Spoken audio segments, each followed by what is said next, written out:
We're on SAT Practice Test 8, Math Section 2. Welcome to question 14. Level of difficulty is hard. For a lot of people, it's going to be stupid hard because it's a quadratic equation problem and they just don't really know about it. If you know the quadratic equation and how to use it, this problem is pretty easy. So you got this equation. In the equation, c is a constant. C is a constant just means ETS knows what this is, but they're hiding it from you. You can't plug in. The equation has exactly one solution. What's the value of c? So write down what you want. And then you just got to know, or put in your calculator, the quadratic equation. It looks like this. So we're going to start by rewriting the equation that Evil Testing Service gives us. And then, is this equation quadratic?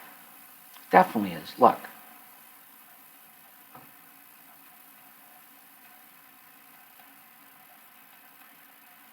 What's A? A is negative 9. What's B? B is 30. What's C? Oh, we don't know. A quadratic equation has exactly one solution when b squared minus 4ac equals 0. Let's say that again. One solution is when b squared minus 4ac equals 0.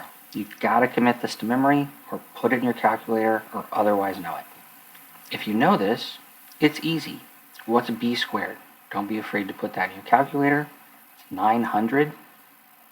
This part's going to trip people up just because negatives trip people up. It's negative 4 times negative 9 times c equals 0.